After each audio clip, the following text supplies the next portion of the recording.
One of the greatest miracles in the history of the nation of Israel is becoming a nation again in 1948. Many of you know the story of Israel. We're getting ready to approach, which is unbelievable to me. It's been 78 years, almost 80 years since Israel's become a nation. Almost there. But the modern day miracle that Israel even exists in the year 2026 is even amazing. I want to tell you a story that dates back in 1984. I was much younger there. And a personal tour that my wife and I got when we were in Israel. We were studying the Bible over there, and I was doing some postgraduate work, and my wife was doing some graduate work to help her with her second master's, her Master of Theology. And I was just amazed at our time, our study, going on to different biblical sites in Israel. Just loved it, being at the Sea of Galilee, being at excavation parts, being at the Temple Mount, where the new temple will be built again someday soon, we think. And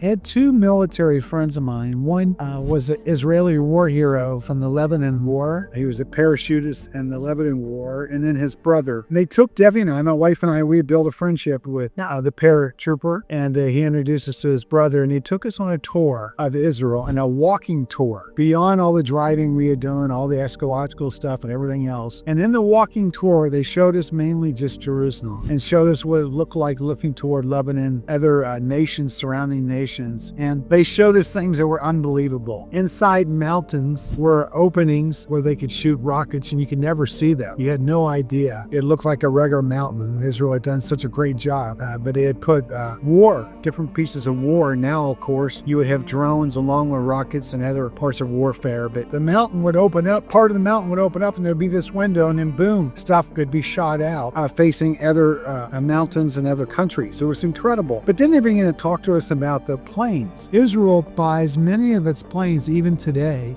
from the United States. But what was incredible next is what they told me. They would buy the plane, and then they were so good in technology, referring to Israel, that they would strip the plane down, put their own technology in. So they'd take out all the U.S. technology, basically. They would keep the physical plane, but put all their technology in because it was superior to what the United States was using during that time. And it just reminded me of their creativity.